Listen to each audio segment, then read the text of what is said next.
The right to offend is not some pesky little part of freedom of speech that we have to put up with. It is the heart and soul and lungs of freedom of speech. It is the coursing lifeblood of human progress. It is the instigator of liberty and modernity and science and understanding. What a laughing stock today's student leaders are, that they can so casually dismiss the right to be offensive without realizing that their lovely, enlightened lives are the gift of individuals who gave offense. Offensiveness is not just something we have to begrudgingly accept. Offensiveness is the motor of human progress. Now broadcasting from the Right to Offend Media Studios in sunny South Florida, bringing you the latest in politics, current events, art, and pop culture. This is the Whitfield Report Live with Sam Whitfield. But giving offense is good. In fact, it's essential.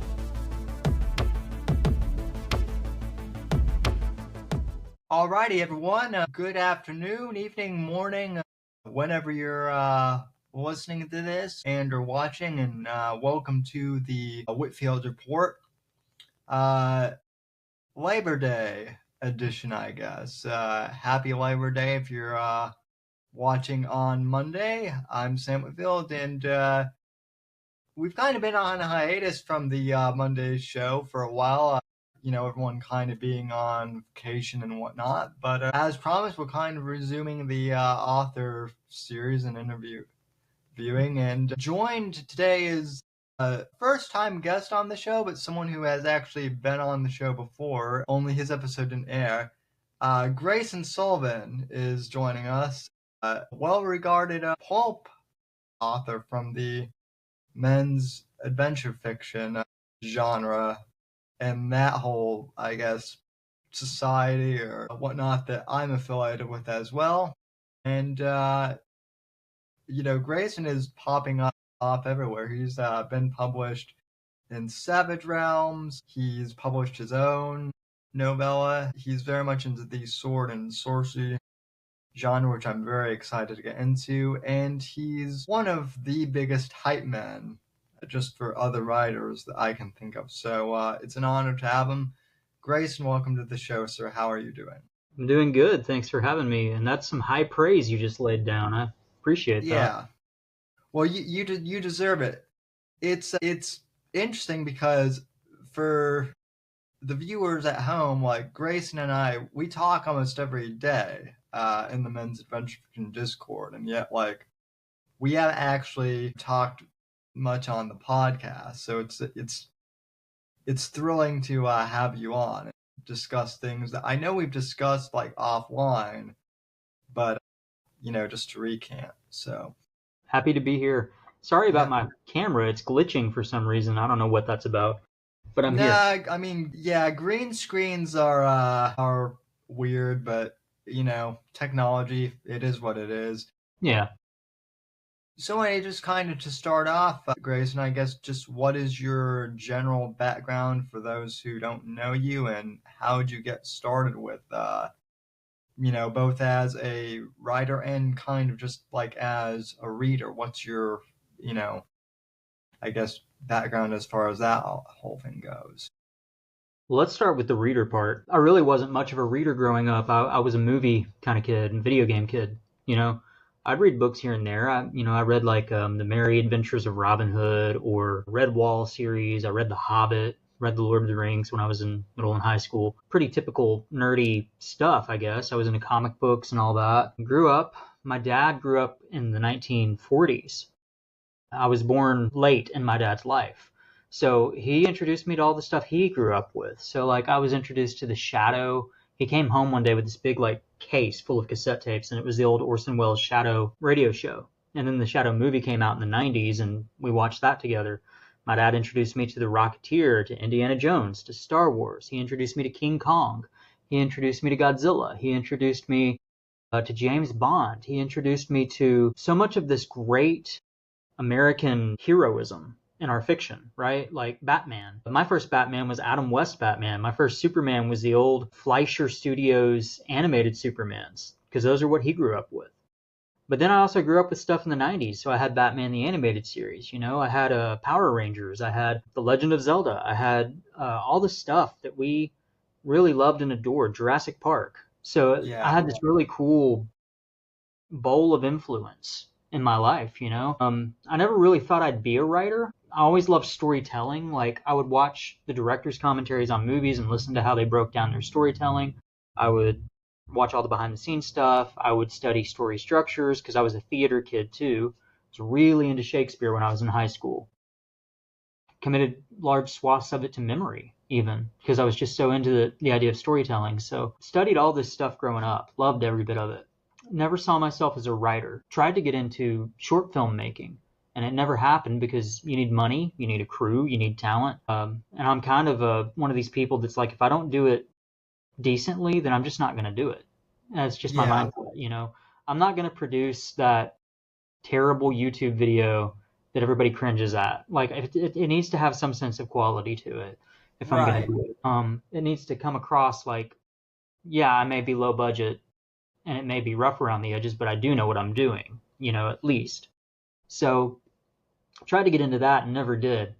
Now, a couple years ago on my anniversary, and it's actually this week is my anniversary, 9 years married.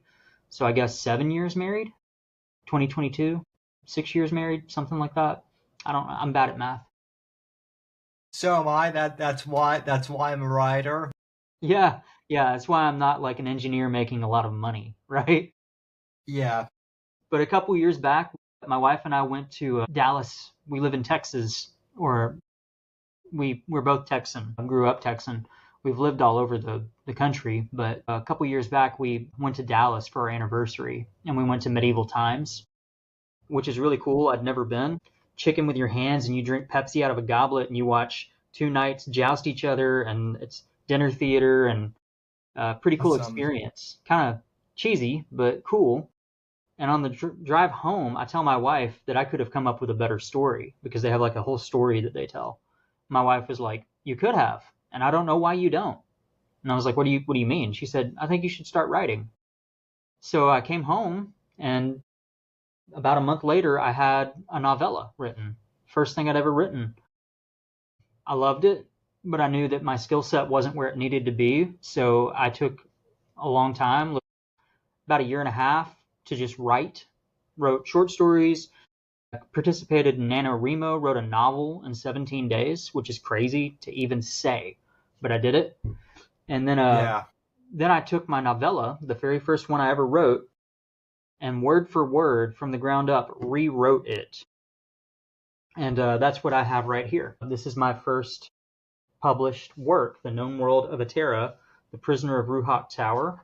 I even drew a little map. Where'd it go? There it goes. Drew a little map to put into it. I'm a floating head. Anyway, so it's a real short, real quick read, which is in keeping with Sword and Sorcery. Sword and Sorcery tends to be short in its length. It's very action driven, and you can really sustain action for only so long before it's kind of, redundant, which is why a lot of adventure books, you read James Bond, they tend to be quick books. You read, any of these guys. Fire in the Tall Grass by Luke Goodish, who we both know. Great book. Pretty short, not much longer than this. It's just hard to sustain action pacing for longer than, so many thousand words. So you really Yeah. want to end it around 50,000, 60,000, if not sooner than that. Sword and Sorcery really works for short stories. That is to say. Well, so just to kind of, I guess, interject here, we, again, we talk fairly often, offline. But one thing I've noticed with you and several other guests, who I've had who are kind of around our age, who are authors, is I certainly, this is kind of, my story as well. None of us really like grew up reading for pleasure, so to speak. And in fact, like, I think I've shared this, I don't know if I've shared this story with you. I think I have, but like, I grew up playing, much like you, I grew up, with like, Batman the Animated Series and, comic books and all these other stuff. And I was also a gamer. So, but I also, I don't know, I wrote short stories like starting from the time I was like, 10. But as far as like getting them published or something, like I never, no one in my family was like a published, author, at least as far as like fiction. What my grandfather actually wrote like a business book, um, for like on human resources, but like um, that was like entirely different. He was actually the one later on in life that kind of encouraged me to start like writing, um, and who encouraged me to self publish, later on. Anyway, one of the things that I kind of find interesting is growing up, I never really liked the young adult novels we had growing up because a lot of them were like, a lot of them I guess felt long, and they weren't really getting, and it was too slow paced for me. And I had more than a couple of teachers being like, these dang millennials, they don't they don't want to read books. They just want to, play video games and, watch TV. And they were very dismissive, especially like, of kind of, men. So like, so for a long time, I was kind of like, well, reading is for snobs. Feels that way, huh? And then, yeah, and then kind of like, and then like between my junior and senior year, I took a gap year, and that's when a friend of mine was like, "Hey, I think you might want to read like the Mitch Rapp series, by Vince Flynn, which those are like longer novels, but it's like, okay, well, I don't have anything else to do in this, gap year, so I might as well." And I'd read some of the James Bond, books like in high school, but like Vince Flynn's books, it was kind of like, wow, I'd love to write in this style. So like you, I wrote a short story and just kind of put it out there like on Amazon Kindle, and it didn't sell like at all. That was in 2014. That was also kind of around the point when like self-publishing was like nobody really knew what it was, and it was like, also if you were self-published at the time, it was like, oh well, he's self-published, like he's not really Yeah. an author.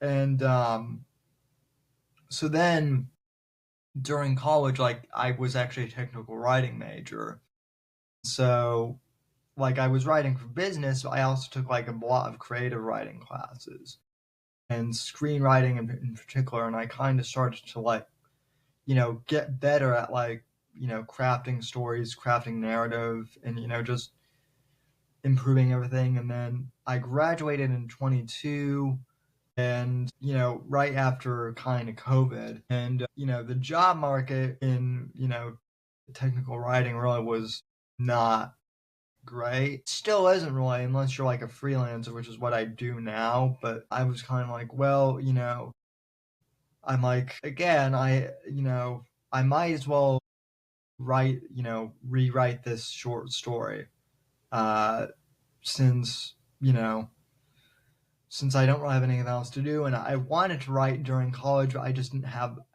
ironically, I didn't have the time to free write because I was, writing all the time for like academic papers and whatnot.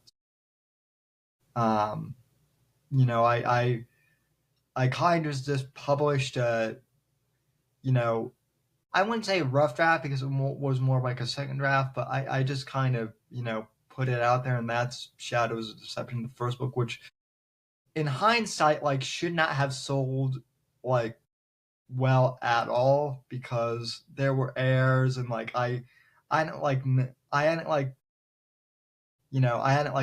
nailed down my style yet. I think people bought it because it was like, holy crap, Sam just published a book, and it was like it was more like out of curiosity more than anything that people bought it, and I'm incredibly, grateful. But it's like, even so, like, I got lucky. And then, I just kind of started writing the series and ran into Luke on Instagram. Never saw like any of his ads or anything. He actually found me, and I found him, found Nathaniel, and the rest is history, as they say. Yeah. Yeah, I feel you, man. Yeah. It's really like it's hard to go back and look at stuff you've already written because every time you write something you grow up a little bit more and you go back and look at it and you're like, "Oh gosh, did I really write this?" You know? Yeah. Yeah. Other people may think it's great or terrible, but you always look at your old stuff like with this sense of like, "Oh no." Like I thought I had confidence in this. Yeah, I mean, it's kind of like a catch 22, right? Because like when I was writing the first Shadows of Deception, I kind of had this mindset that like because I kind of wrote in secret and then just like put it out there. Because my mindset was I didn't want to be one of these people who says at like a party, I'm writing a book, and then 5 years later you're still writing the book. Whereas like my mindset was, okay, well, I'm just gonna write the thing and put it out there, and if it sells, great. If not, though, hey, at least I wrote a book. And once I published it, I was kind of like, oh, okay, I think I actually like this. And it had nothing really to do with the success or lack thereof, I guess, depending on your perspective. It was just kind of like, oh, okay, I can do this now.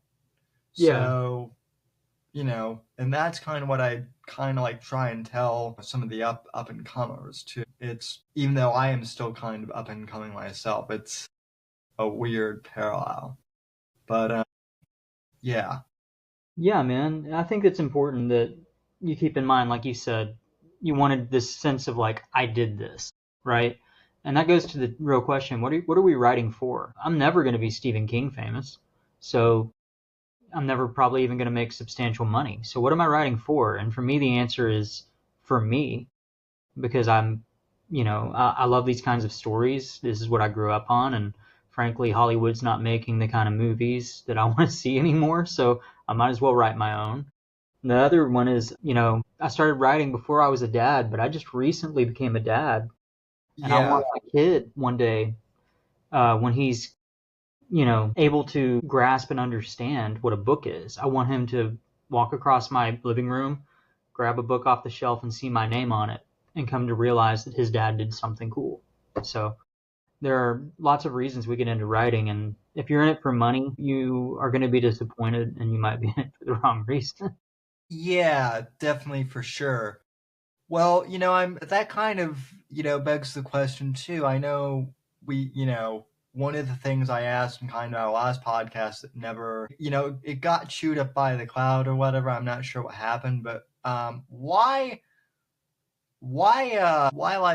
sword and sorcery? Because that's a very esoteric genre, which I like, but like a lot of people, if you go to like indie publisher YouTube channels, they say, well, if you're writing fantasy, you should write high fantasy or something, because that's the number one, best-selling genre for indie publishers. And I'm like, okay, well, cool. But like, I actually kind of like sword and sorcery better. So what is it about that for you? Was it just what you grew up with, or what speaks to that genre for you? The stuff I grew up with, I grew up with like probably my earliest introduction to fantasy was The Legend of Zelda. First video game I ever played. I was maybe 4 years old. And it had little sharp-eared Link running around, shooting lasers out of his sword at monsters, and I'm still a huge Zelda fan to this day. Then it was like King Arthur, Sword in the Stone, Excalibur, Camelot, that kind of stuff. And it just, the appeal of somebody wielding a sword and fighting evil just always stuck out to me. And growing up, in the 90s, my parents tried to kind of shield me from a lot, and I'm thankful for it, and for a lot of reasons. And some of it I'm kind of rolling my eyes and going, really, from that? But I didn't get to grow up with like Dungeons and Dragons. I didn't get into Dungeons and Dragons until just a few years ago. But I did, when I was in high school, start playing the Elder Scrolls. And of course, I read The Hobbit and Lord of the Rings and grew up with Narnia. So fantasy's just always been one of those things that I really loved, and I never really saw a difference in subgenres of fantasy. I guess I was ignorant, but I was like, it's just fantasy. Lord of the Rings and Conan the Barbarian are the same thing. It's just fantasy. Right. And growing up, I didn't like Conan at all because I was more into the aesthetic of Lord of the Rings and the kind of story it was telling. But also, the only exposure I had to Conan was Arnold Schwarzenegger, and as much as I love that first Conan movie now, when you're a kid, you see a man in a fur diaper cutting off people's heads in the desert, and it's not, you don't get it. Well, Yeah. Go ahead. What was it? Was it kind of like, because I remember watching that as a kid and being like, okay, this is like, my suspension of disbelief was like, Yeah. I couldn't do it. Was that kind of the thing for you at the time, or? Yeah, I think it was that because it was made in the early 80s and for its time it was beautifully made and the special effects were Yeah. incredible. But when you're a kid and you've got Lord of the Rings with the CGI troll and the excellent production design and it's beautiful to behold, and then you look at Conan with the big rubber snake, it's kind of like, yeah, forget that stuff, Yeah. As a grown-up, I appreciate and adore the movie, but I just never got into it. Well, so I just didn't see a difference. All that to say, it's all fantasy, right? So what happened is my wife challenged me to write a story, and I came home and I plotted out an idea for like a high fantasy story, and about 2/3 into plotting the story out, I was like, this is just a Lord of the Rings copycat. Like, and it hit me. Books like Aragon, which are really good books, are also Lord of the Rings copycats. And The Wheel of Time is a Lord of the Rings copycat. And Elder Scrolls, in a lot of ways, is a Lord of the Rings copycat.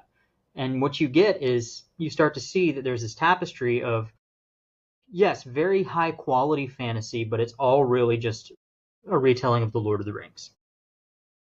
And I was like, this is dumb. If I can't be original, why do it? So I started listening to a few podcasts and trying to develop kind of an original idea. And one of them mentioned Conan the Barbarian, and I rolled my eyes because I'm like, man in a fur diaper cutting off heads. Big deal. And what he described was something I didn't know. I don't know how I missed it.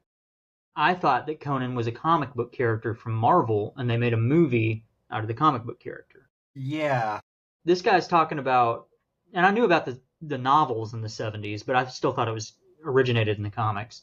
This guy's talking about this guy named Robert E. Howard, and how Robert E. Howard lived in the 30s, and he was a pulp writer, and the original Conan stories were just so stupidly good. And if you can track them down and read them, you'll be stunned at how good they are. Now, they got some problems. There's some pretty blatant racist ideas in them, which some people defend by saying it's an ancient world, and the ancient world, that's how they did things. Others say that Robert E. Howard was really just a racist man. There's also just poor depictions of women, which is common in the pulps, right? This is the 90s. Yeah. So you have to kind of take the meat and spit out the bones, but I'm just hearing from these podcasts how good Conan's stories are. And they kept attaching the word sword and sorcery to it. And for me, that's just another word for fantasy. And they're like, no, sword and sorcery is different from fantasy. And they explain that it's shorter and it's faster and it's more action-oriented. And the magic is mysterious. There's no explanation for the magic. And if you're doing magic, you're crazy, you're evil, or, you shouldn't be trusted, because magic's almost always taboo in a sword and sorcery setting. And generally, it's just humans. Sometimes there are exceptions, but there's no prophesied hero, there's no dark lord, there's no world-ending stakes. It's a hero, singular, usually a thief or a mercenary or a pirate, sometimes a king, sometimes just a traveler who gets caught in a circumstance, and he just works through that circumstance to its most logical conclusion, and it's just him with a sword up against evil. And I thought, okay, this sounds pretty cool. actually. This sounds kind of like The Witcher, which is very much a modern day sword and sorcery vibe. Yeah, So go ahead. my co-host Morpheus, who co-hosts the live show on Wednesdays, he loves The Witcher, and so yeah, like I've turned him on to some of the Conan Yeah. stuff. And if you read the Witcher books, they're formatted a lot like the Conan stories. The first two, anyways. They're short stories. Geralt gets hired to hunt down a monster. He tries to hunt down the monster. Some twist happens. He's either getting betrayed or there's an evil wizard, and he's got to use his wits and his brawn to get out of the situation. And almost every one of them, right? If you watch the Witcher show, it's like that too. Like crazy stuff. Like he finds a genie bottle in a lake, and some idiot uncorks it and the genie gets out and it's not a good genie and he has to figure out how to deal with it. That's the whole plot, right? So sword and sorcery is just that. It's a very small, tight, personal stakes plot. There's not a lot of globetrotting and that kind of stuff. So there I figured out there was a difference all of a sudden between Lord of the Rings and Conan, and there's a difference between fantasy or high fantasy and sword and sorcery. So I tracked down some audiobooks on YouTube of people reading Robert E. Howard's Conan. And the first one I read was The Tower of the Elephant. And it blew my mind. I'm laying there at like 2 a.m. listening to this story and just like, this is like nothing I've ever read. Like, this is not like Lord of the Rings, which I adore and I love. And to this day, highly important books, beautifully written masterpieces. But this is just different. This feels more like Indiana Jones. I've got a dude who starts in a bar fight, and then the next thing I know, he meets up with this thief, and they agree to rob a wizard's tower together, and all kinds of crazy crap goes down, and before the end of it, Conan's running for his life while the tower's collapsing around him, and I'm like, all this happened in the span of like an hour's worth of reading. Like, this is incredible. It moved quick. It was fighting. There was magic. There was monsters. There was all this great, great stuff going on in this story, and I was hooked. So I just did like a scholarly dive on what sword and sorcery is, and I read lots of it. And I've got some here, actually. I'll make some recommendations to your readers, or your listeners. Robert E. Howard wrote Solomon Kane. He created the character. Puritan that fights demons. Awesome, right? And this is really where sword and sorcery came from. This and another character he made called Cull. He just took historical fiction, mixed it with H.P. Lovecraft's horror, and infused it with adventure. And then what you get is sword and sorcery. That's all it is. And that followed with Conan, his most famous and, you can't see it, most famous, most popular character. There it is. Come on. Anyway, Conan. And this comes in 3 volumes if you wanted to read all of Conan's work. He wrote one Conan novel in his life, and it's in these volumes, multiple novellas and short stories. He was inspired by an adventure writer named Harold Lamb. He didn't write sword and sorcery. There's no magic in these stories, but they're some of the best adventure stories you'll ever read. It's a Cossack. He goes across the Middle East, gets involved in Iraq and Iran, travels up toward China, finds Genghis Khan's tomb. And this is a thick book, man. But it's awesome. These stories are just freaking awesome. Yeah. And then there's other writers. I dove into all this and studied all this stuff. There's a guy named Fritz Leiber who wrote Fafhrd and the Grey Mouser, a thief pair. And he's the first person that ever used the term sword and sorcery. And his writing leaves a lot to be desired. I don't love his style, but his stories and his characters are so cool. In fact, I have a graphic novel. Come on. There it is.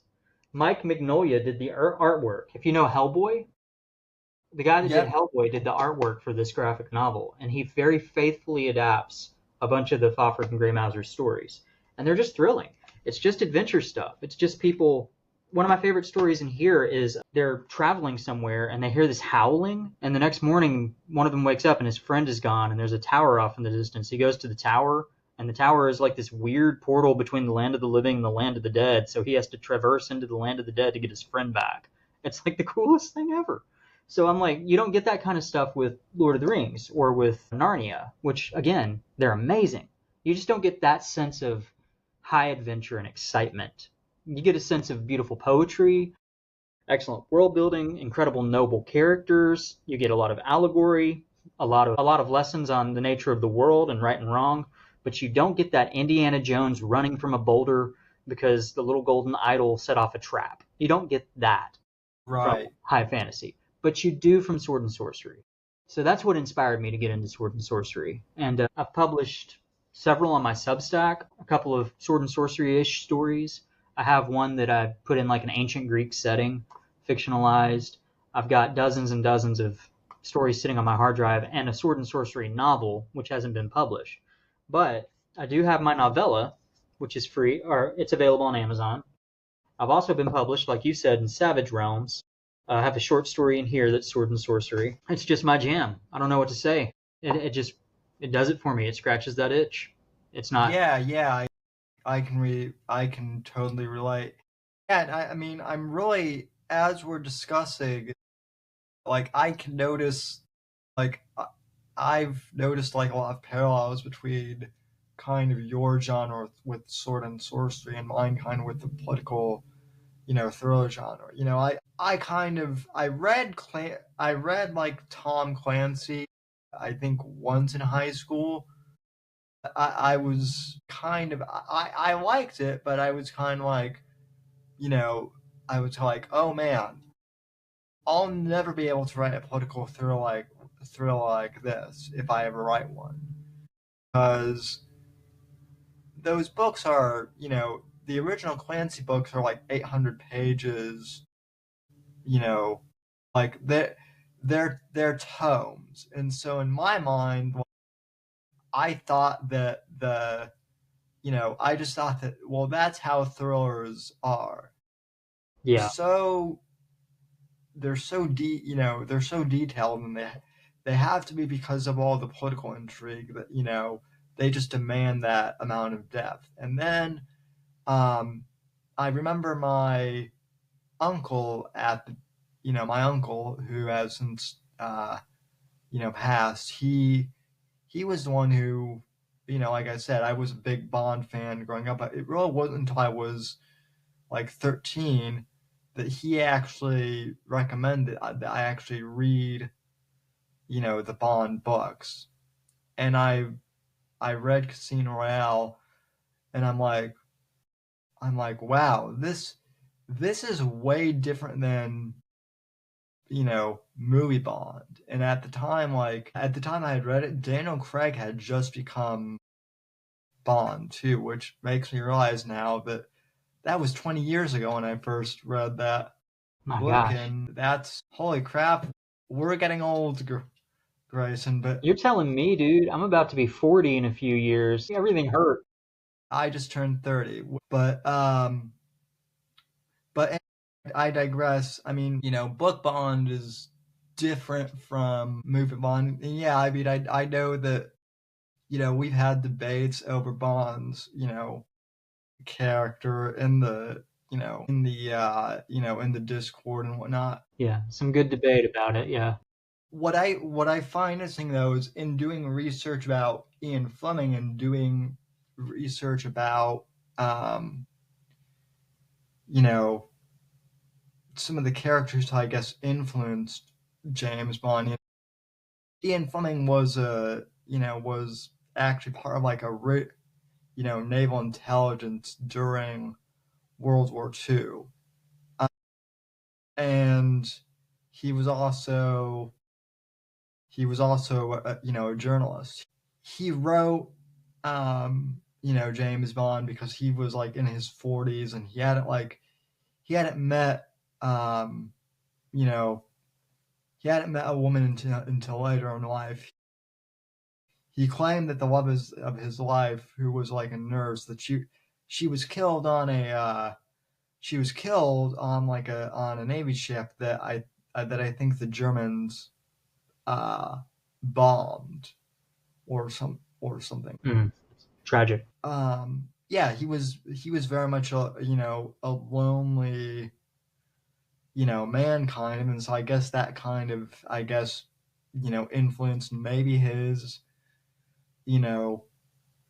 take on women, which as the books go on, quite as rough around the edges, but that those first few kind of are. I mean, it's interesting because when you talk about like race or anything like that regarding that time. It's always interesting because it's like you have to. I'm not saying that like all of the behavior is excusable No. per se, but it's like you do kind of have to like look at things within in the time where it's like yeah, Ian Fleming, like you might think that he was a misogynist by today's standards, but in his time, he might not have, he might not have been. And also, like some of the, I guess upper echelon of like Great Britain, like some of the women like looked disdainfully towards him because he wasn't a noble or something like that, or Yeah.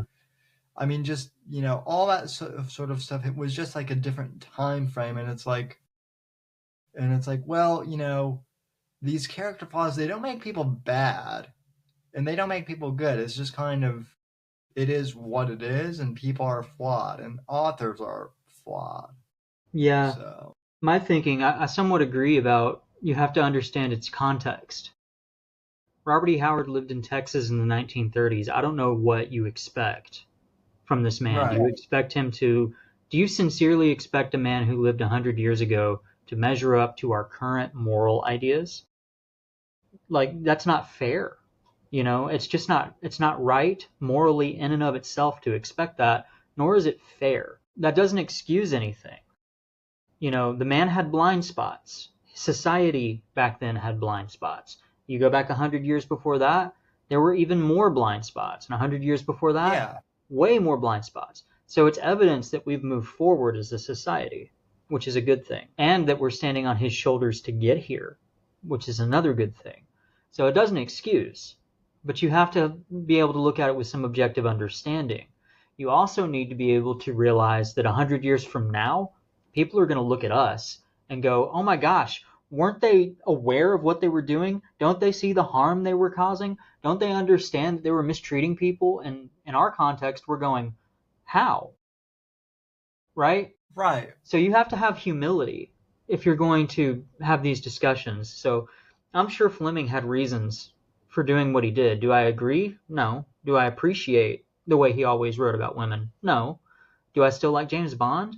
Yeah, it's thrilling. It's fun. I can objectively reason this was the 1950s and 60s. This dude had a perspective that I don't share, but these stories are fun and I'm going to enjoy them. And if you can't do that, then how do you interact with anything in your life? How do you interact with the news on a daily basis? How can you sit here and say you support Coke products when you know that Coke has a history of using sweatshops in China? Like, if you cannot objectively consider and think through and acknowledge people are flawed, things are flawed, I can still enjoy flawed things. If you can't do that, how do you survive in the world?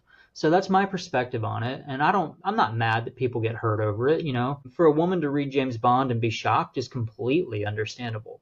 And I'm not going to be upset with her or blame her for that. And if she doesn't want to right, read James Bond, that's fine, And at the same time, if somebody takes that as like a role model moment, I should treat women this way, then I kind of want to step in and say, it's good to appreciate Bond's confidence and charisma. It's good to appreciate his daring do. It's good to appreciate the action and all those things. But we really don't need to treat women the way Bond treats women, right? Like that's not something we should learn from that. We should learn to be better than Bond in this area. And we should learn to be more yeah. like Bond in this area. If you're not willing to do that, then I'm not sure that you can read fiction with any honesty and get any enjoyment out of it. And I think that's kind of, I mean, it's cliche to say that art imitates life or life imitates art, but he does, at least in the books, he does change, as other authors Growth, have sure, yeah. Taken him. It's also weird because it's kind of and same thing with like Conan and other characters, like different characters are kind of readapted to fit their times, right? But like, we want to talk like the negative of all, of all these,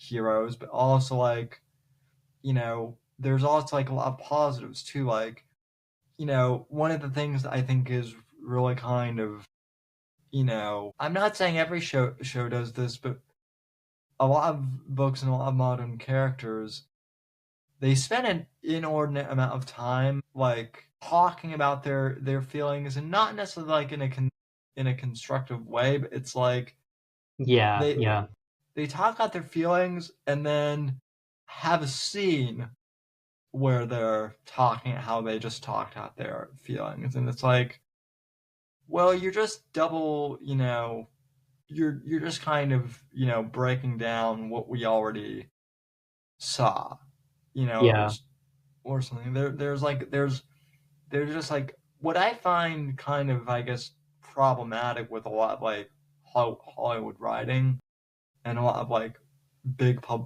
publishing writing is it's dumbed down to, yeah, because they think that that will be more accessible to, I guess, a broader audience who, honestly, I don't know if the demographic that they're going for, and I'm not naming anyone specifically, I'm just saying in general, sometimes I feel like some of the big publishers are trying to just like go for any demographic, right? And they're not, they don't really yeah, even know who their audience is.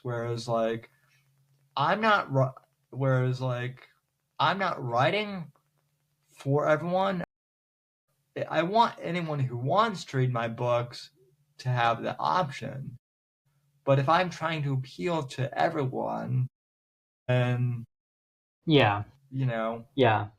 And I'm a marketing major, and one of the simplest lesson I can give anybody on marketing is that marketing is a reflection of your values. Like, you're telling the world what your values are. That's all marketing is. When you look at right. recently, the big scandalous news story was Cracker Barrel, right? So what's Cracker Barrel's values? Country food, a nostalgic southern antique environment, humble blue collar people. That's what their values have been, and that's who they market to, and that's who, by and large, with some exceptions, goes to their restaurants. It's people who listen to country music, and they probably lean a little bit conservative politically, and they probably work blue collar jobs, and they might just have grown up in the country, and Cracker Barrel reminds them of grandma's house. That's who they're trying to reach. And when they did their rebrand, the reason it backfired is because they forgot this golden rule of marketing, that marketing is about reaching people according to your values, matching their values. So when they tried to make Cracker Barrel for everybody, they lost their customer base overnight. They lost $200 million overnight, precisely because they didn't understand you have one market that you're reaching, one group of people. This cannot be for everybody, right? White collar New Yorkers who have never spent a day south of the Mason-Dixon probably don't care about Cracker Barrel. They might try it and enjoy it, but is it going to be their number one place? Never. That Inner city people from Chicago who grew up poor, who grew up under racial discrimination, Cracker Barrel's probably not their place, right? They might try it, might even enjoy it. Still probably not their place. And the same thing's true with our books, you know? Yeah. I mean, even more, even more blatant with, Budweiser. I know that Mm-hmm. you're not as much of a drinker. Put all that aside though. Like Budweiser, when you think of that brand, you think of, just like an all American beer that is, it's not really supposed to be political or controversial. And I think the big controversy with that was, a couple things. Regardless of how you feel about the transgender issue and whatnot, you know, the particular person that they chose to represent is very polarizing, and almost intentionally so. And I don't believe that they were aloof to that either, or that they didn't know. So it wasn't like people were like, people weren't saying no, trans people can't drink beer. It's like I don't think a lot of people cared, but it's like, well, now it's like the way this person is presenting things is like, you're making Budweiser a political thing now, and I don't like that, because everything's political. I can't even drink a beer now without it being. Yeah. And again, it's a matter of values, because when you think Budweiser, who do you think is the primary target audience for that? It's probably a blue collar worker, or maybe a white collar worker who grew up, hunting, fishing, boating, camping. You're probably thinking of somebody who listens to Southern rock or country music or classic rock. You're thinking of somebody who watches football and college frat boys who, I will say that there are negative connotations with that, but like, also a lot of my friends, are well, not anymore because they've graduated, but they were frat boys, and that they're awesome guys. There's just that negative stereotype, and yeah. so it's just it's a weird thing they do with marketing, and they're doing it with movies too, trying to make it available to everyone. And it's like, everyone should be able to approach this and enjoy this in some respect, but it can't be for everyone, right? Right, exactly. Same thing with Robert E. Howard with his views on women and race. It's like, I don't approve necessarily of a lot of what is going on there. But as somebody who even doesn't approve of that, I can approach and enjoy Conan for what it is. I can do it. And to your point earlier about the navel gazing in a lot of modern stories, just the constant inward focus, right? You got this character, he's 12 pages of him thinking about himself, right? There's a place for that. But for my purposes, I'm going to point at a Conan story and tell you how you can have that, but it's not the focus. It doesn't take 12 pages. There's a story he wrote called Queen of the Black Coast.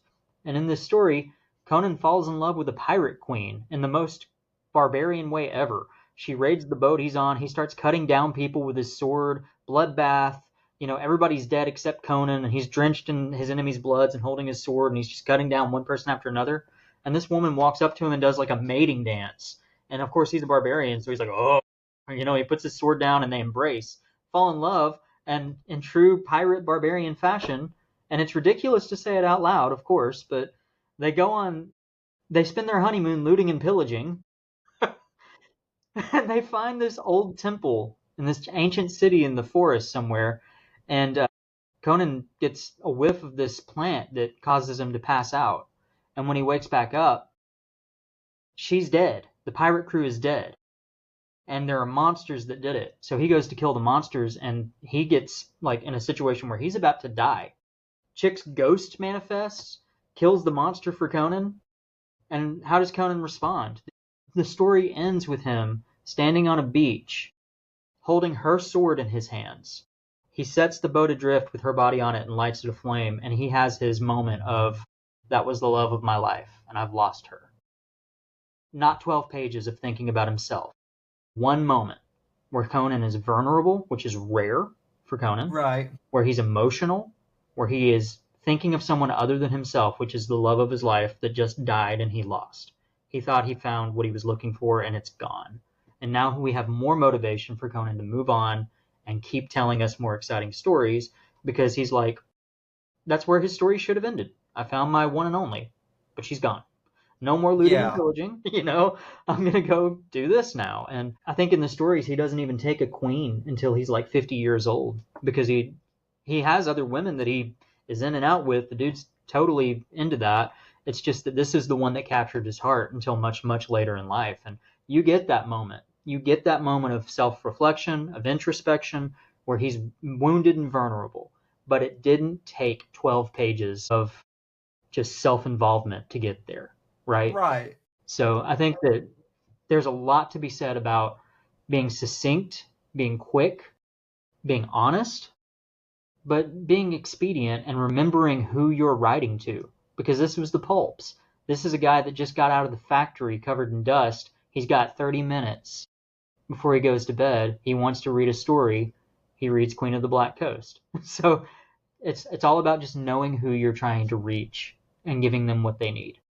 Well, that's the other interesting thing too that I find, because when I first published Shadows of Deception, the first one, and I started to tell like my IL friends from college about it, they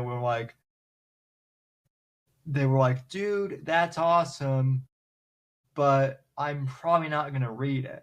And I was like, okay, well, why? And they're like, well, I work, or some of them I'm still in school, and I just don't have the time to sit down and read a lengthy novel. And I'm like, well, I think the first one was only like 100. I can't remember the exact pages, but it was under 200 pages. And they were like, really?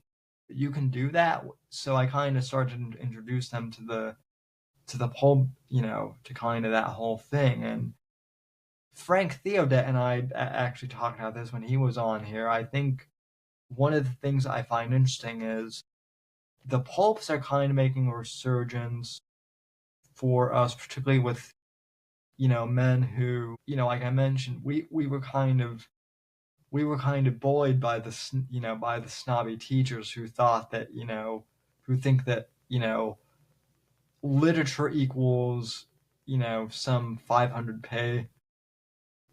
page book, and then we have to write like a whole essay on what so and so's breakfast order means, or something like that. Whereas like it's like my book's not super deep, but it's just like a fun read that you can pick up like on Friday, and hey, it's a long weekend, so you can end it on like a Monday or something if you want.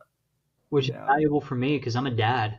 Like, yeah, I'm not going to work through a 1,200 page fantasy book or a 700 page Tom Clancy book, but I might work through a 200 page L.S. Goodish book. You know what I mean? Yeah. So it's one of those deals where you have to know who you're trying to write to. You have to understand what you're trying to communicate. But like you said, it's this can't be for everyone. It has to be for a select type of people. And they're the kind of that's your market, right? The Pulp mindset for writing, for word length, for the kind of action-centric story is coming back, and it's coming back really hard. Yeah.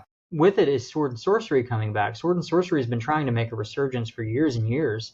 It kind of disappeared after the 1980s because there was a slew of trashy movies featuring barbarians in fur diapers cutting off people's heads. So it just people just rejected it. It's like, okay, this is stupid now. It's a self-parody.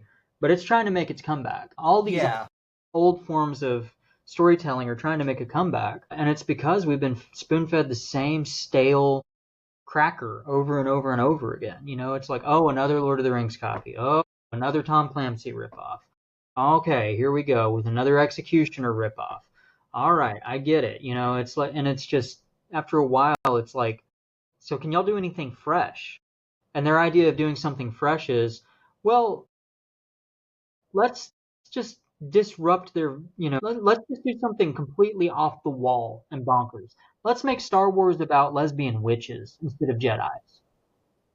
Yeah. And you know what? If you want to tell a lesbian witch story, there's room.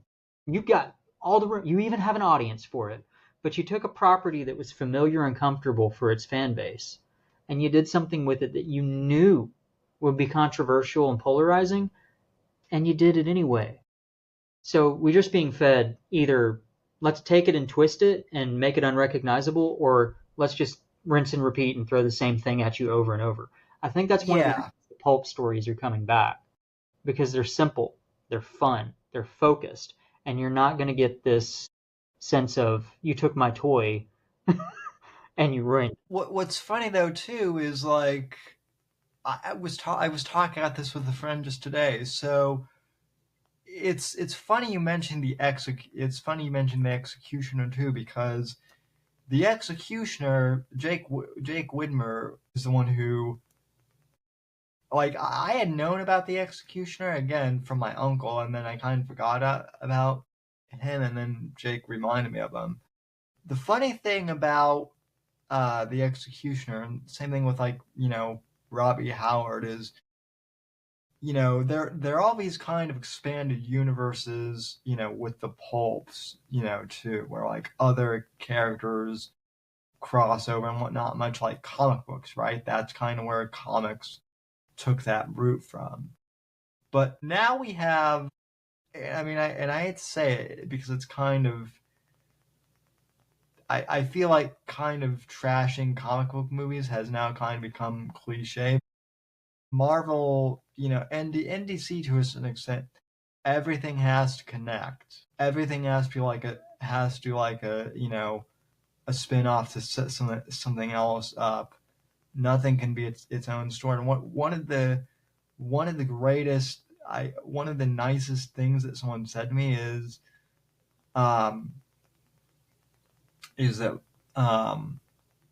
like I published the short story I published in the Veritas Western thing ties into something in my universe, but yet I've already established with American Instinct. Yet it stands on its own, and it's not, or at least that's what I've been told. So there's a way to do like, setups and crossovers, but like Hollywood just, it's become the thing as opposed to, a method, I guess. I think you're right. I think superhero fatigue is born from having to keep up with too much and from a stale formula. Yeah. Just every movie is the same as the last movie. It's just a different cape, right? You're going to get the stupid humor. You're going to get the villain that has a really weird, nonsensical plot.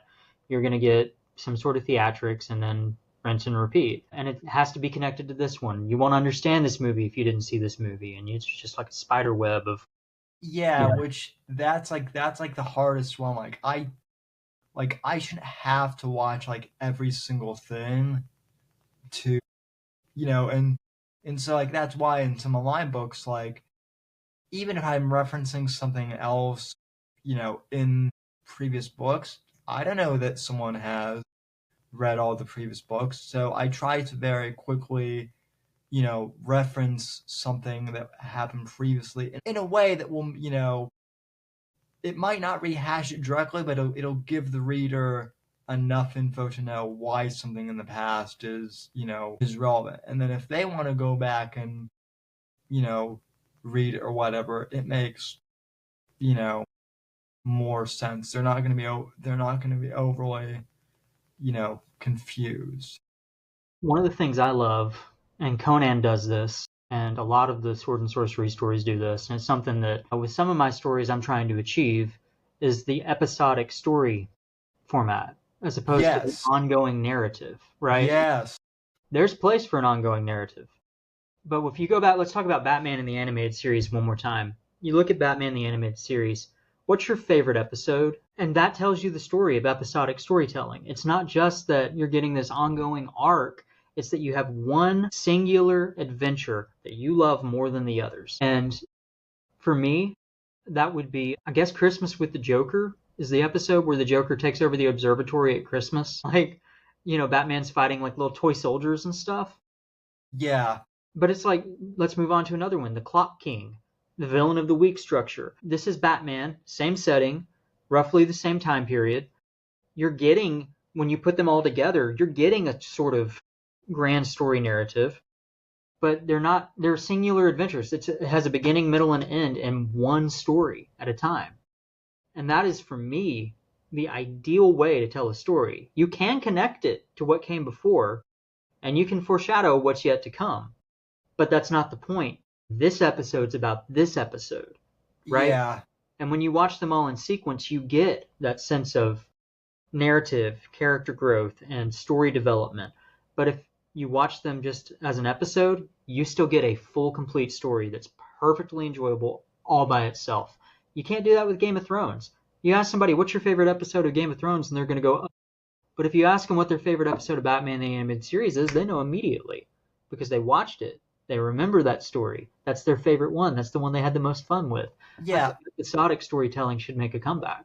Or if they're like me with BTOS, because looking back, BTOS also, just from watching it, influenced my writing style immensely as a kid. That's how I got into noir and detective fiction just in general, and Yeah.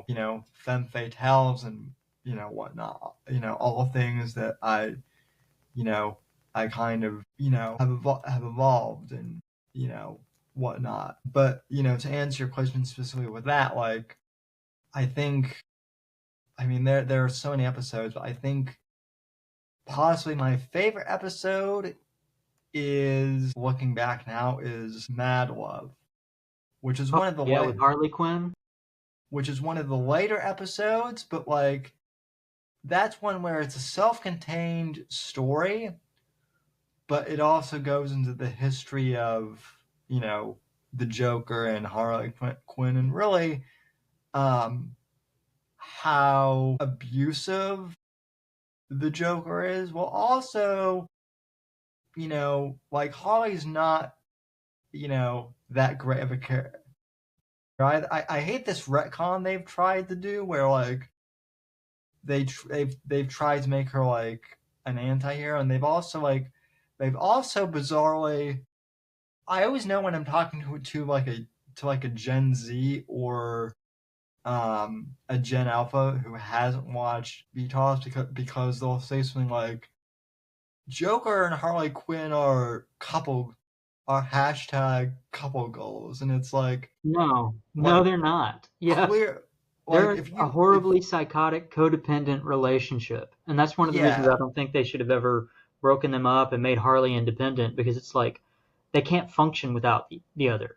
They're kind of a different type of Batman Joker structure, because Batman only exists because the Joker exists. That's why he won't kill the Joker, right? The villains justify his existence. If he killed them, he couldn't be Batman anymore. And the same thing's true with Harley and Joker. It's like, if he kills Harley, he's got nobody to abuse anymore. If Harley kills him, she's got nobody to feel affirmed by anymore, because she's hung up on this idiot who keeps hurting her. So I don't think they should have ever taken that aspect away from Harley and Joker. Personally. That is one thing that, speaking of noir, like Frank Miller, as I've gotten older, is also, an influence on him. I don't really subscribe to anything that he says, personally. I think he's one of those cases where I separate the art from the artist. But one of the cases that he's made, and that a lot of people make, is I get the whole argument that, if Batman kills, then he's no, like, I get that argument, but there is something to be said for, okay, I understand, Two-Face, I understand Riddler, but there is kind of thing where Batman even admits at one point in various like comics, like, yeah, I've kind of killed like a crap ton of people just by letting you live. This guy to live. There's actually a hilarious AI thing where the Punisher is even like, the only reason I exist and do what I do is because of like extreme cases like the Joker. I'm not here like, punishing jaywalkers or even bank robbers. I'm taking out the trash of the very worst, that type of thing. Well, again, this is something I think Batman the Animated Series did wonderfully, and it's a Pulp thing. The Pulps came up with this, going back to the 30s, right? With the Shadow or Doc Savage or Conan or whatever. Very rarely in Batman the Animated Series did you see the Joker get arrested. You see him breaking out, but you very rarely see him arrested. Instead, what you see is the Yeah. Joker either fakes his own death or just by some miracle gets away. And that's how Batman justifies constantly having to take him out, right? And that comes from the pulps. That's the reoccurring villain trope. It's the whole Yeah. he escaped with his life at the end of the last encounter, and he's back with a vengeance now. You know, Conan was a little less merciful in that regard. Conan cut off a lot of heads, but someone like the Shadow or Doc Savage had repeating villains. Dick Tracy did. Zorro did. That's something that people say is cliche and whatever, and I'm like, I think it just justifies you to be able to keep telling these stories with these characters without making it look like, gosh, I wish he'd just killed them. Like, if he's slippery and you can't kill him, then he can come back and fight again, you know? Have you watched the show Dexter at all? Man, I got like 2-3 seasons into Dexter and realized yes, he was like killing serial killers, but I was still rooting for the bad guy. Like, this is a despicable man. I just couldn't do it anymore. Okay, well, I mean, yeah, I get it. I love the Dexter series. The later seasons get a little weird, although this current one is really good. But there is kind of, I don't know what season you stopped off at, but there is one villain in particular, I don't want to say who it is, where it's like, even though Dexter killed this one, like, season villain, there are a few where, like, that villain, even though Dexter killed him, the villain kind of got the last laugh because everything else. You're talking about John Lithgow, because that's Yeah. where I stopped. Oh, well, okay. As long as you saw the Trinity Killer Yeah. season, like that is, you're good to kind of skip the rest of the series as far as I'm. Yeah. That last scene where, yeah, he killed the Trinity Killer, but he comes home and Trinity Killer definitely gets the last laugh. That was just bone chilling. But that's where I was just like, I don't think I need to keep going with this show. This is crazy. And now he's got a kid. He's going to teach that kid to be a serial killer. I don't know. Like, gosh, man, this is. I mean, Dexter Resurrection is really good. Also, though, like that's another thing that makes me feel old. Is like, I'm old enough to remember when that kid was born, and now he's like 20, and now like Harrison's going to call, like, dude, it's like, yeah. So, kind of moving topics though. So, you've written in Sword and Sorcery. I know that's kind of your bread and butter, but you and I have also kind of written in different genres too. Mainly, with this bad boy, the Veritas Western Tales. I wrote my first Western with Night of the Vigilante, but like, again, that was kind of, a departure for me as well. So you and I are both kind of, I guess, experimenting with different genres. Talk about that for you. How does, I guess, changing, do you feel like there's a challenge, or like is writing different genres harder for you, or what has your experience been? I've written in a few different genres. I kind of have a tribute to James Bond, Indiana Jones. I don't know if I wouldn't call it noir. It has noir elements. His name's Mr. Risk. I had those stories up on Amazon, but I'm embarrassed by them because they're so poorly. I'm going to revise those things eventually, and because I like that character a lot. But he lives in the 1930s and sits in a jazz club and drinks whiskey and waits for orders to go fight the mob. Like, that's his MO, With the Westerns, I've actually written a handful of Westerns just to stretch my arms a little bit. This is the only one I've got published. But Westerns are adjacent Sword and Sorcery. You could take a Western story. The stranger rides into town on a horse, sees a girl getting roughed up, beats up the dude, shoots him dead in the streets. They try to take him to jail, but he's a wild card and breaks out of jail. And then he finds out the mayor's corrupt, so he's going to go after the mayor, and before you know it, there's a shootout in the streets. You could easily, same story with Sword and Sorcery. It's very adjacent. So it's similar. Now, I've done some flash fiction in other genres, like war or sci-fi, or, I even did a Superman flash fiction about Jimmy Olsen. I think it's important to write outside of genre. Yeah. The reason is because it equips you with more tools, right? It teaches you things about writing that you wouldn't learn if you stuck with one genre. right? Yeah. So I just recently wrote a noir, a true noir. It's a whodunit detective story. You were gracious enough to read over it and let me know if it was working or not. And it's written in the first person. I generally don't write in first person, but that taught me things about scene Neither do description. I. Yeah, and it taught me a lot about scene descriptions because it's like from the third person, it's like he did this, he went here, he saw this, this is what it looked like. But when it's first person, it's like, man, I walked into the room and it smelled like rotten eggs. That does something way different than third person. It taught me a lot about scene description, and the pacing is slower with first person because you're stuck in their head. So making that exciting is a bit of a challenge. And it Yeah. teaches you more about writing to write in another genre. One day, I'm going to get risky and I'm going to try romance. Not right now. I'm going to do it. I I'm going to try it. I've written horror. Horror works, but horror is Sword and Sorcery has elements of horror, so it felt kind of familiar. But horror is all about just building that sense of despair, or that sense of what's waiting around the corner, that just kind of gnaws at people as they read, and that can be difficult to do. It's all about just gaining new tools to help you do your job better. So I think writing outside of genre is super important. And Yeah, and also like kind of like many of my stories blend genres, even subconsciously, I guess too, yeah, which is awesome. It's also interesting because like writing the same character and same universe but in different person perspectives. I'm writing something for Blood Ties, which is kind of my noir kind of anthology series.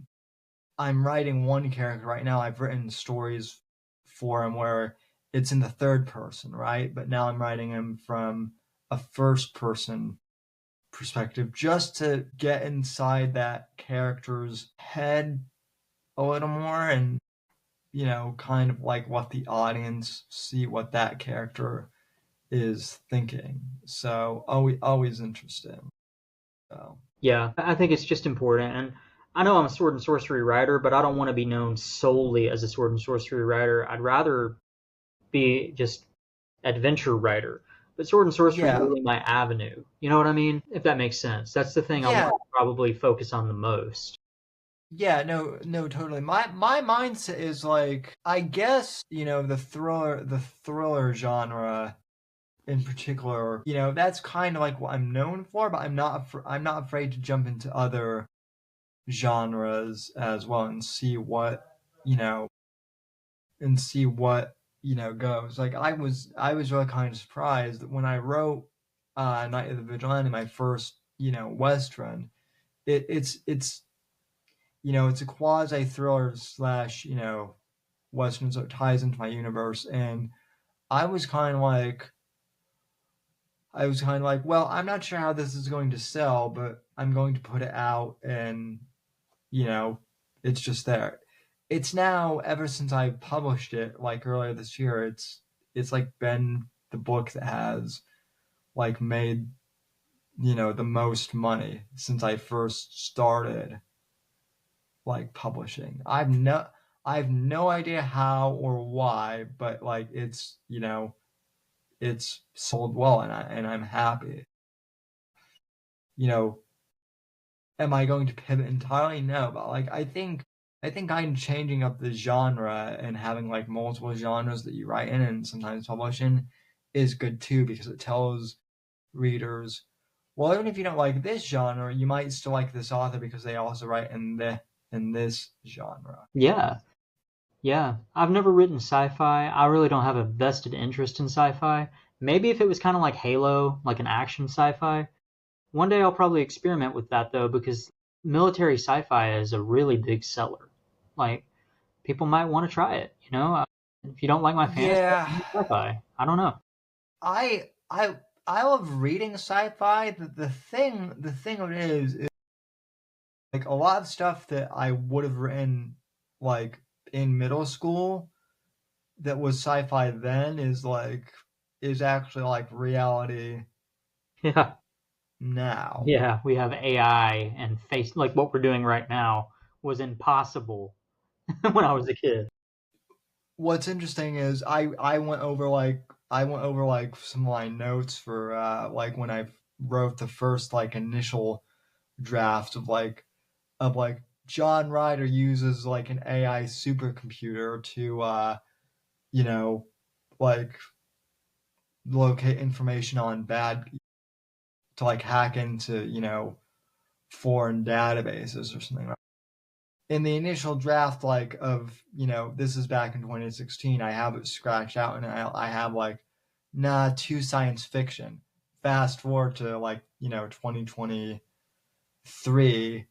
There's ChatGPT, which it's just like that's just like a fraction of what the U.S. military Yeah, has at their disposal. So it's like it's interesting.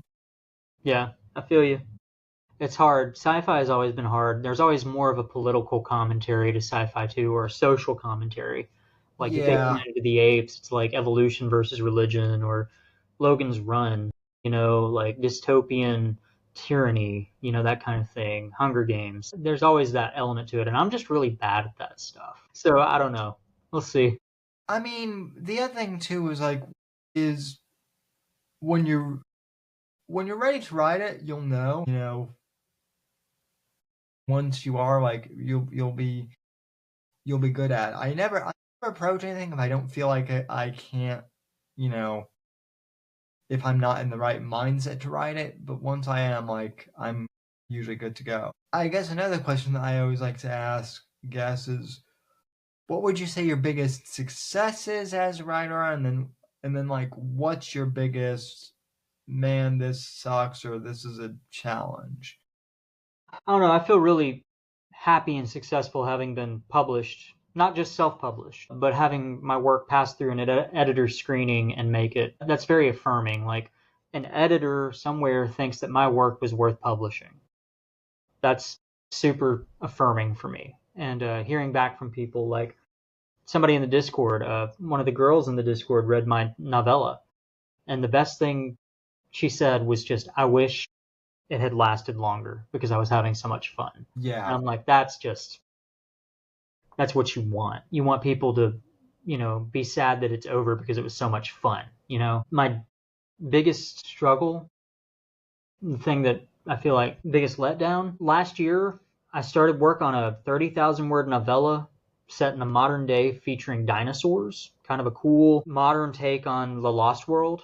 Um, and it was based on some sense true events. In China, they found this sinkhole that opened up, and inside of the sinkhole is a perfectly preserved prehistoric forest, like plant species we'd never seen, all kinds of stuff.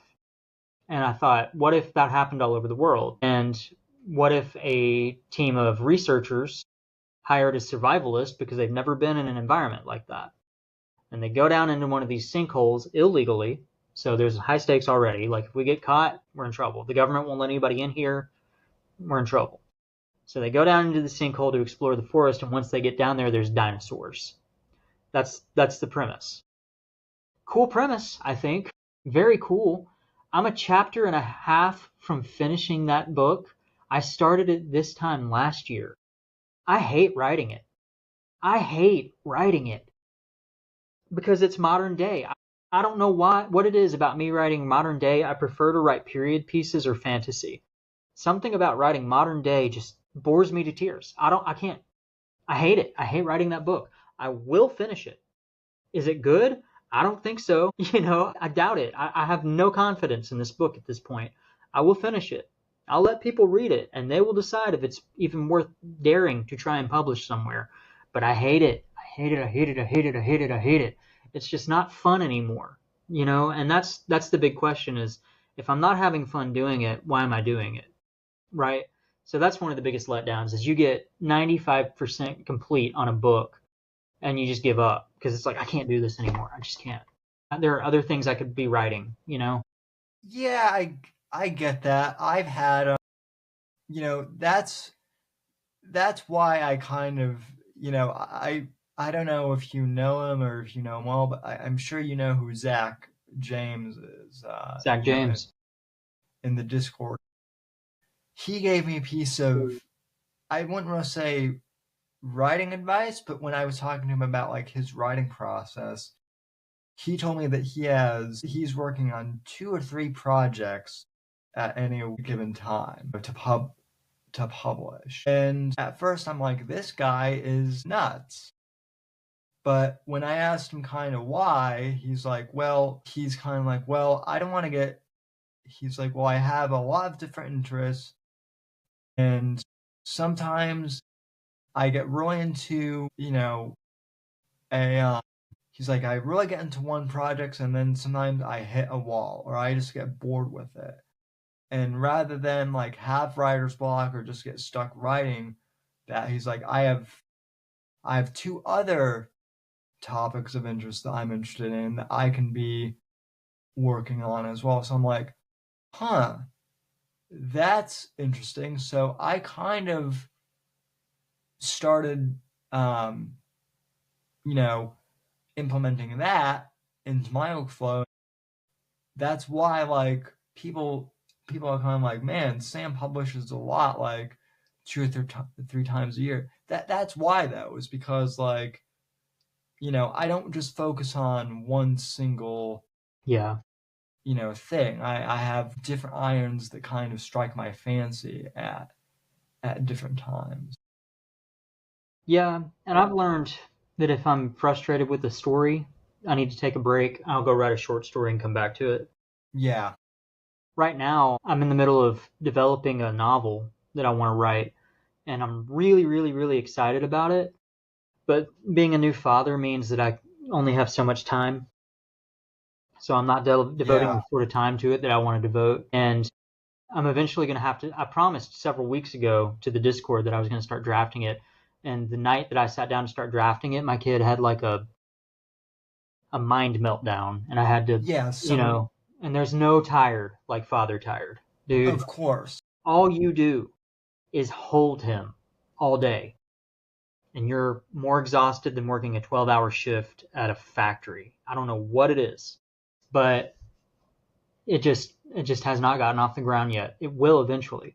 That's another Yeah. frustrating thing though, is projects you really want to write that you just cannot seem to get traction on. I hear you. Well, that was kind of what, and I know you and I have talked kind of privately about this, but that was one of my biggest kind of that's kind of been one of my biggest frustrations. I just released, Sins of the Assassin, the 4th John writer book back in July. I've had it reviewed by, authors in the Discord and others on Twitter and Instagram. It's gotten like really good acclaim and it sold real well for like the past, it sold real well in July when it first came out, and then August sales just for what reason they just dropped off. I think I sold 3 copies, and I'm kind of like I spent a year, writing this 200, page novel, really like putting, a lot of effort into Yeah. it, more effort than I usually do on, on a novella. And sometimes like people aren't even seeing it on social media. And it's like, and I don't mean to complain, but it's like that's one of the things. Like you put a lot of effort into something and then you sell and it doesn't take off, as much as you hoped, or even Yeah. if at all. And meanwhile, the Night of the Vigilante, which I only spent like 8 months writing, it's like that one's selling like hotcakes, and it's like I didn't put nearly as much effort into it, but it's like, why is that one selling versus the one I literally like, cried over sometimes, trying to, maybe not literally, but like, Yeah, it's always kind of a gamble, huh? yeah. So I mean, and it's stuff like that. The other thing too is, yeah, so it's stuff like that. And you and I have talked at the marketing thing. It's ever changing. We both work in marketing. That's always frustrating. And you and I are somewhat of experts on that. Also, that I think for me personally, like the other frustration I have, and it, it's not one that is like major, can kind of get grating, is like people don't realize that unless they're into like, reading books and whatnot, there's kind of the perception that we just sit down and write a story and publish it on Amazon, and because we had like, success, people just think it's easy, and so like, they don't understand how much effort we put in, into our work, which can be frustrating. First of all, if it's that easy, then everybody'd do it. Right, exactly. It's just not easy. It may come more naturally to some than others. For me to sit down and write a novella or a novel, I wrote my novel in like 16, 17, 18 days during NaNoWriMo, something like that. But you didn't see what I did the months before NaNoWriMo started, which was plot the heck out of that thing. I wrote down every detail just so that when I sat down to actually type the story, I didn't have to think about anything. It was all just ready to go. So that was a lot of work, And even then, like when I published this thing, my novella, I wrote this in like 2-3 weeks. I rewrote it in 2-3 weeks. I wrote it twice. That's not easy. But then I ran a Kickstarter on it. Man, I've never done more work in my life than on that stupid Kickstarter. I'm never going to do another Kickstarter. Forget that. Like, sure, I got to pay for it, and I got it edited, and like, I could, but no, like, forget that. I'll never do that again, because it was a pain in the neck just to get people to be interested in the Kickstarter, much less interested in the book. And sure, I ended up with a finished copy. The people that contributed to my Kickstarter campaign were super cool and super generous. It was so much work to do. From the time that I first wrote this in 2022 to the time I published it, it was 3 years almost. Yeah. So like, you think it's easy? There's nothing easy about it. And that's just an absurd notion, an absurd sentiment to say that something like this is easy. Yeah, I mean, and by the way, like, props to you for doing the Kickstarter too, because like I remember when, you were doing it, and like my thing is like was like, wow, I'm glad that his Kickstarter like, was a success, because like I tried to start like a Patreon for my podcast like a few years ago, and just like nobody subscribe to like any of the bonus content, which like I don't necessarily like, I'm not mad, or anything, but it's like I guess there just wasn't that interest. So, like to do a Kickstarter, like the fact that you did it. The other thing though is like, I guess the other thing that annoys me is like people who are like, and I don't know if this has happened to you, but like I'll get friends who, or rather, I should say acquaintances who, they're friendly and they mean well, but they're like, hey, can you,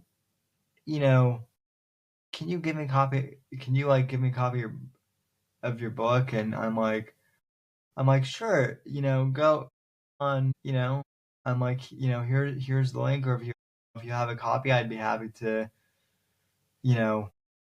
sign for you, or I've got like copies at home I can bring you. And they're like, well, I don't really have the money to, so, I was hoping you could just give me one for old time's sake. And it's like, I know that they mean well, but it's kind of like, well, I'm, like, I'm not in it to make money. I'm not in this to make money, but at the same time, it's like, I'm not doing this for free either. It's just a very disrespectful thing to see you write something.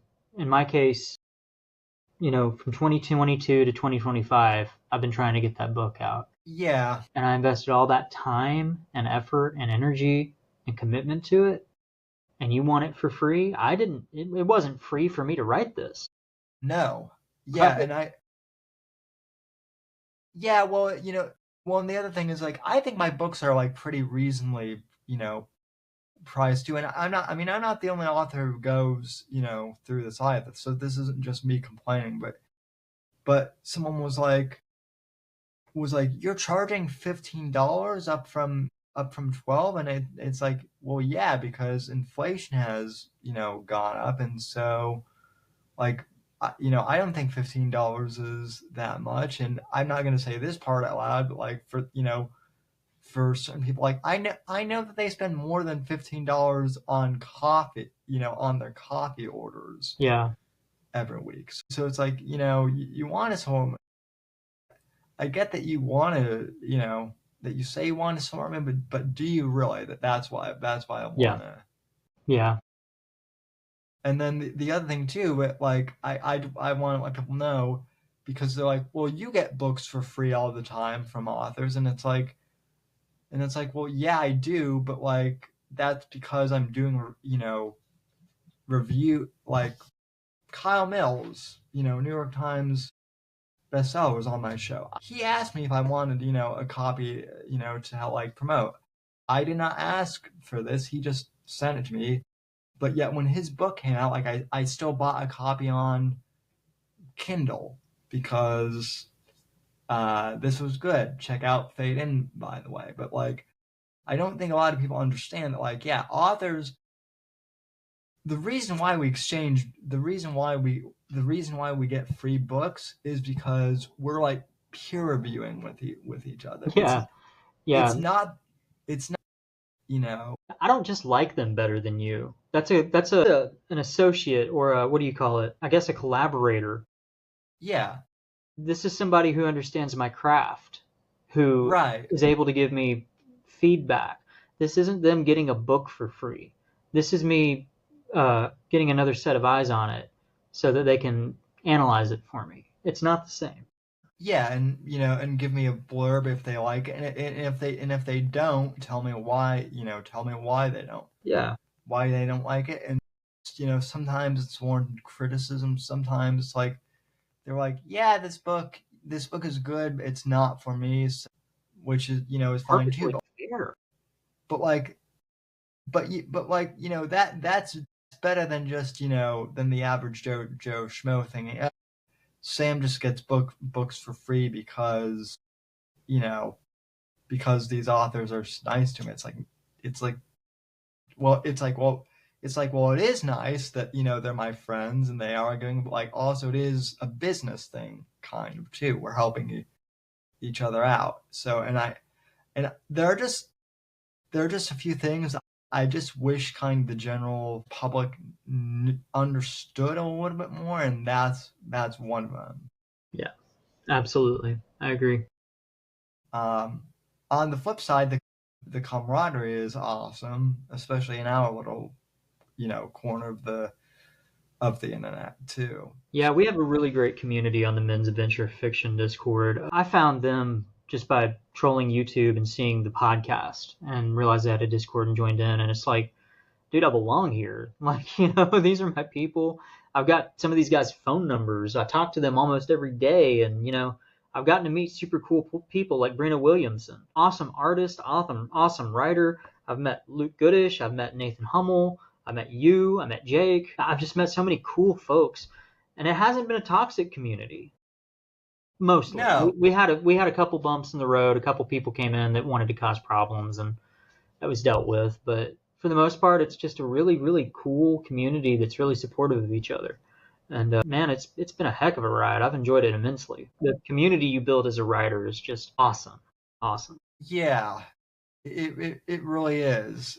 I think that's another thing that keeps me going too, is like, there are other authors that,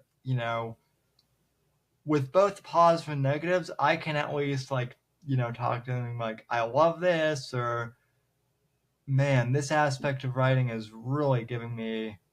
Did you hear that motorcycle? Sorry.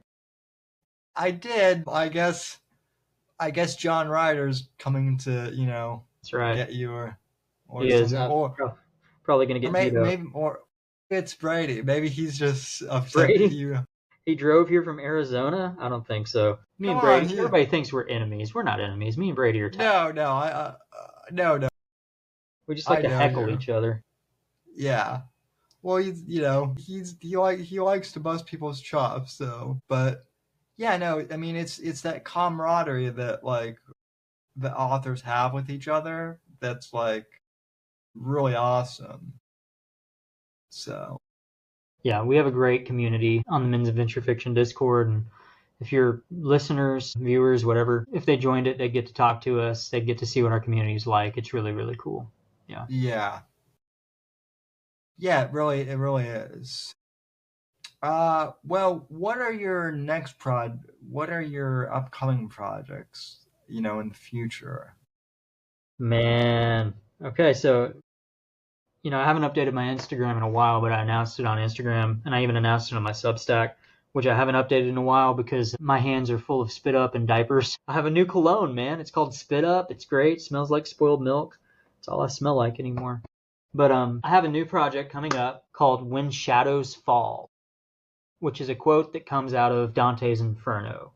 So it's very Yes. layered, right? Basically, the premise of this book, it'll be a novel. I'm aiming for about 60,000 words. I'm really excited about it if I can just get it going, man.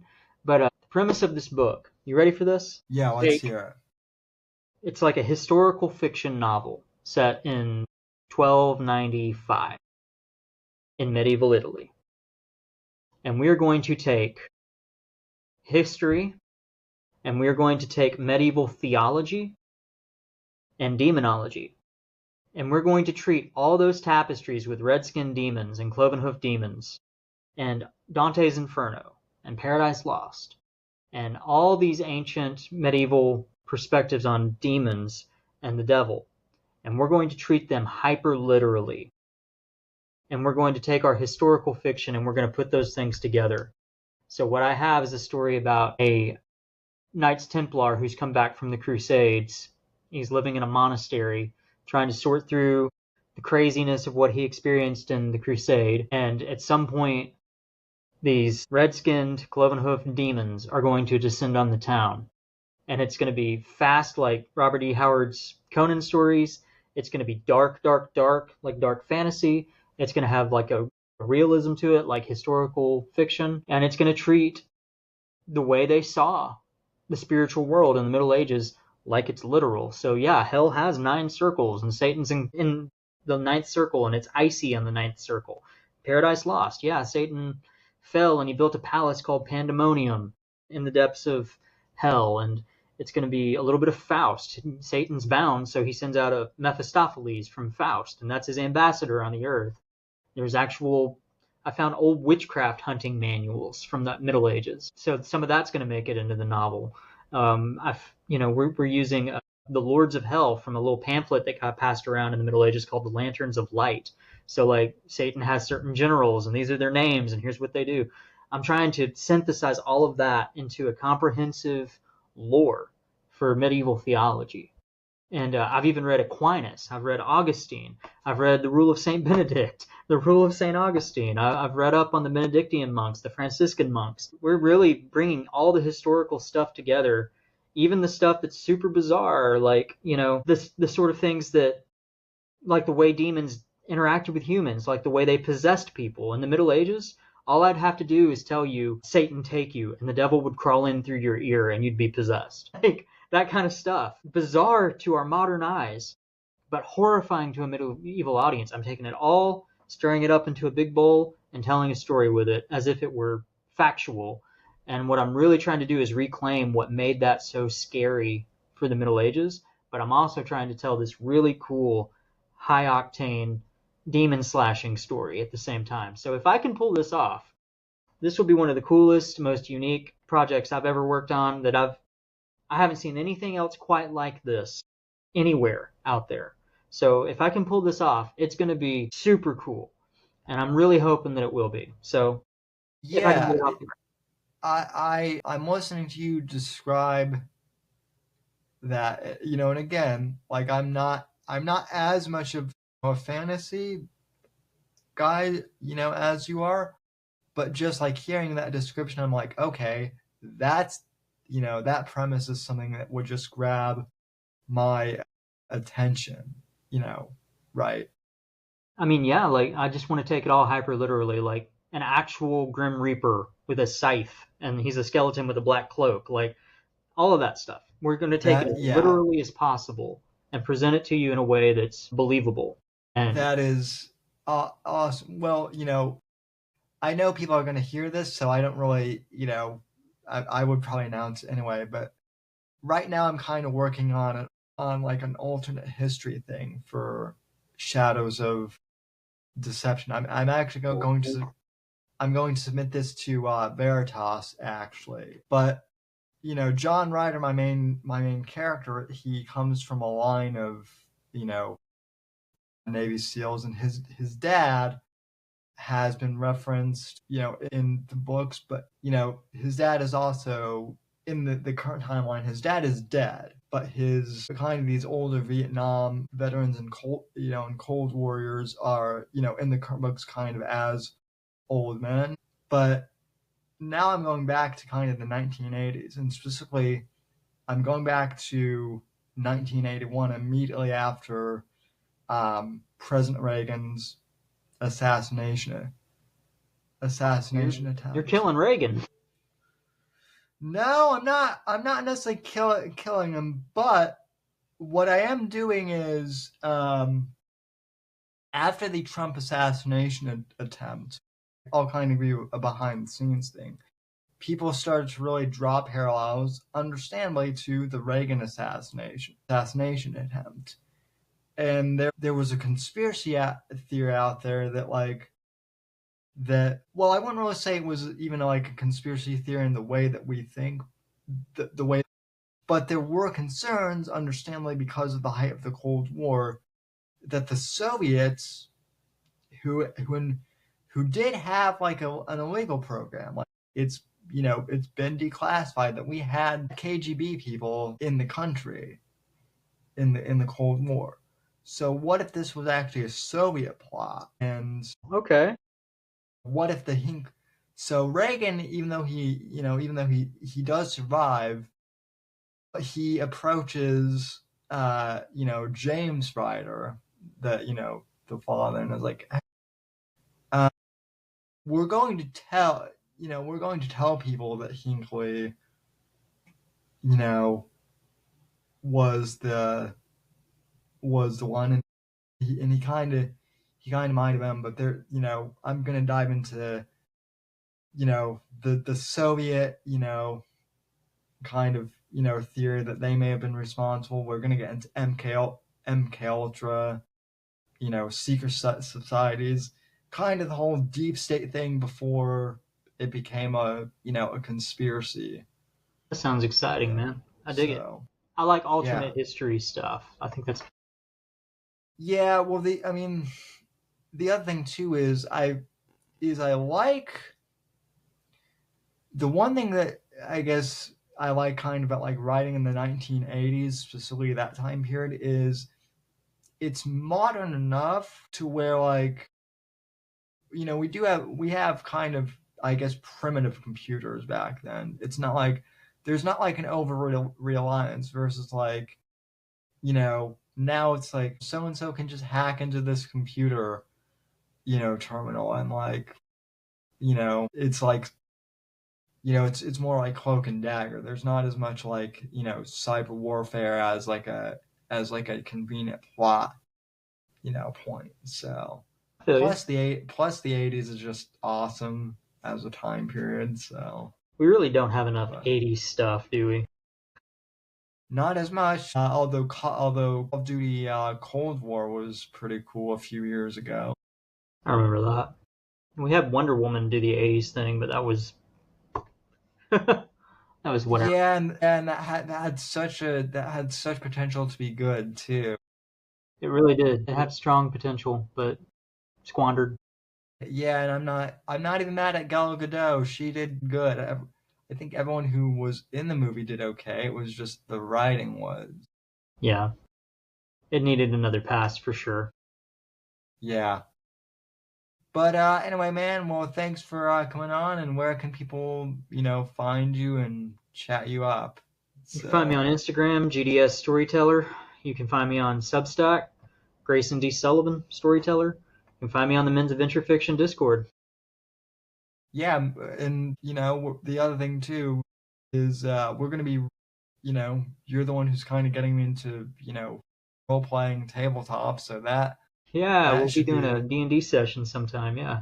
Yeah, that'll be interesting as well. Looking forward to that. So, well, sir, I want to thank you for coming on. I know we talk often, but the conversation is just always fascinating, and whether on or off air, and really appreciate your time. Yeah, I'm happy to be here. Thanks for having me. And go check out this man's books. Everyone will have I'll have your Amazon page and anything else you want links in the description. And happy Labor Days, everyone, and I'll see you folks for the live show on Wednesday night. But until then, take care, and thanks for watching, folks. The right to offend is not some pesky little part of freedom of speech that we have to put up with. It is the heart and soul and lungs of freedom of speech. It is the coursing lifeblood of human progress. It is the instigator of liberty and modernity and science and understanding. What a laughing stock today's student leaders are, that they can so casually dismiss the right to be offensive without realizing that their lovely, enlightened lives are the gift of individuals who gave offense. Offensiveness is not just something we have to begrudgingly accept. Offensiveness is the motor of human progress. Thank you for watching the Whitfield Report live on the Right to Offend Media Network. Make sure to check out Sam's books on Amazon, Audible, and Kindle. You can follow Sam on X at SamW_NGC and the Right to Offend Media Network at RTO Media. Like, comment, subscribe, and share with your friends. And until next time, God bless, God save this great nation. God, freedom, legacy, in that order.